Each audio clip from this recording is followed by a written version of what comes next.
नमस्कार मित्रमैत्रिणींनो, कृपा सिंधू स्वामी परिवारामध्ये आपल्या सर्वांचे मनपूर्वक स्वागत आहे। कसे आहात सर्व? आनंदी आहात ना? असायलाच हवे।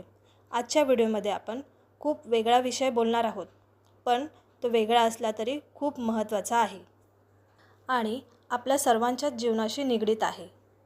आपण प्रत्येक व्यक्ती जन्म घेतो, याचाच अर्थ आपला मृत्यूही अटळ आहे।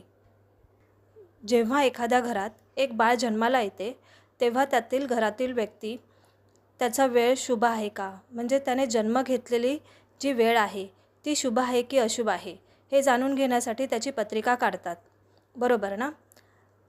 तसेच त्याने जन्म घेतलेली वेळ बरोबर आहे हे जेव्हा आपल्याला कळते त्याचबरोबर आपल्याला उत्सुकता असते की त्या वेळेची ग्रह ताऱ्यांची जी स्थिती आहे ती सुद्धा शुभ आहे की नाही आहे। तसेच त्याच्या ग्रह ताऱ्यांची स्थिती शुभ आहे की अशुभ आहे या सर्व गोष्टी आपण जाणून घेत असतो, कारण आपलं भविष्य त्याच्यावरती निर्धारित असतं।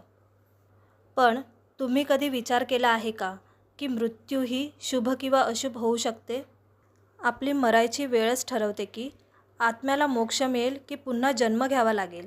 हिंदू शास्त्रामध्ये म्हटले आहे की मृत्यू म्हणजे फक्त शेवट नाही, तर आत्म्याच्या पुढच्या प्रवासाचे दार आहे। ते दार केव्हा उघडेल हे आपल्याच काही गोष्टींवरून ठरवता येते। फार कमी लोकांना माहीत आहे की गरुड पुराण, भगवद्गीता आणि उपनिषदांमध्ये असे काही वेळ सांगितले आहेत जेव्हा शरीर सोडले हे अत्यंत शुभ मानले जाते। म्हणजेच मृत्यूची सुद्धा एक शुभ वेळ आहे, ज्या काळात मृत्यू आला की माणूस खूप चांगल्या गोष्टींचा अनुभव घेऊ शकतो। शास्त्रानुसार जो माणूस उत्तरायण काळात देह सोडतो त्याची आत्मा उच्च लोकात पोहोचते। उत्तरायण काळ म्हणजे सूर्य जेव्हा दक्षिणेकडून उत्तरेकडे जातो। म्हणूनच भीष्म पितामहांनीही इच्छा मृत्यूचं वरदान असूनही मकर संक्रांतीपर्यंत आपला देह सोडला नव्हता। जेव्हा मकर संक्रांत सुरुवात होते तेव्हा त्यांनी आपला देह सोडला होता, कारण मकर संक्रांतीचा तो काळ म्हणजे उत्तरायणाचा काळ असतो। भगवद्गीतेमध्ये श्रीकृष्ण स्वतः म्हणतात की उत्तरायणात देह सोडणारा जीव मोक्षाचा मार्ग प्राप्त करतो। त्यानंतर शास्त्रात ब्रह्ममुहूर्तावरती मृत्यू येणे खूप पवित्र मानले जाते। ब्रह्ममुहूर्त म्हणजे सूर्य उगवण्यापूर्वी सुमारे 1.5 तास आधीचा वेळ असं म्हणतात। जर कोणी साधू, योगी, ब्रह्मपुरुष किंवा पुण्यात्मा यावेळी प्राण सोडतो तर त्याची आत्मा संसारातील बंधनापासून मुक्त होते, थोडक्यात सुटून जाते।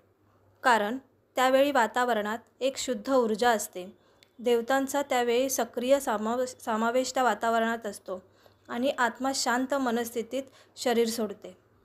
गरुड पुराणामध्ये असेही सांगितले गेले आहे की मृत्यूच्या वेळेस मनाची अवस्था फार महत्त्वाची असते। जर माणसाचं मन शांत असेल, मनाचा भावना अतिशय पावन असतील आणि मायामोहापासून मुक्त असतील तर मृत्यूची वेळ आपोआप शुभ ठरते। श्रीकृष्ण गीतेत म्हणतात की ज्या भावना घेऊन माणूस देह सोडतो त्या भावना त्याला पुढच्या जन्मात मिळतात। त्यामुळे वेळोवेळी स्मरण करणं खूप गरजेचे आहे की आपले मन कोणता विचार करत असतं। जर तुम्ही सदैव नामस्मरणात असाल तर तुमची भावना नेहमी नामस्मरणात गुंतलेली असते। अशा वेळी आलेले मरण हे पुण्यकारक असते। काही शास्त्र असंही सांगतं की अमावस्या, ग्रहण किंवा अत्यंत तामसिक काळात मृत्यू साध्या जीवांसाठी चांगला नाही, कारण त्यावेळी वातावरण जास्त भारी असतं आणि आत्मा भ्रमित अवस्थेत शरीर सोडू शकते। पण जे योगी आणि ज्ञानी असतात त्यांच्यासाठी कोणताही काळ अशुभ नाही, कारण ते मृत्यू पण साधना म्हणूनच स्वीकारतात। हिंदू धर्म असं शिकवत नाही की मृत्यूपासून घाबरायचं आहे, तर असं शिकवतं की मृत्यूसाठी तयार राहायचं आहे। कारण जर तुम्ही जन्म घेतला आहे, तुम्ही सजीव आहात, तर तुमचा मृत्यू हा अटळच आहे। त्यामुळे मृत्यूला न घाबरता त्याला सामोरे जायचे आहे।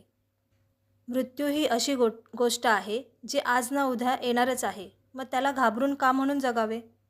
जो माणूस आयुष्यभर धर्म, सत्य, करुणा आणि संयमाच्या मार्गावर चालतो त्याला मृत्यू फक्त कपडे बदलण्यासारखेच वाटते, कारण तो नेहमी प्रामाणिकपणा आणि सत्य या गोष्टींवरती चालत राहिलेला आहे। असं म्हणतात की ज्याने आयुष्य व्यवस्थित जगलं आहे त्याला मृत्यू आपोआप शुभ मानले जाते।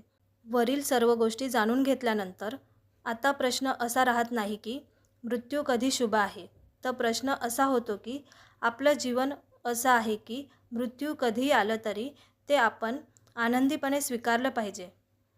हेच सत्य आहे, हाच सनातन सार आहे, हाच शास्त्राचा सार आहे आणि हाच श्रीकृष्णाचा संदेश आहे. माझा हा व्हिडिओ ऐकल्यानंतर कदाचित आता तुम्हाला कधी प्रश्न पडणार नाही, मृत्यू शुभ की अशुभ आहे ते. तुमचा मृत्यू तुम्ही कसा शुभ करू शकता याचे उत्तर या व्हिडिओमध्ये दिले गेले आहे. त्यामुळे मित्रांनो, मृत्यूला शुभ करा, अशुभ नाही.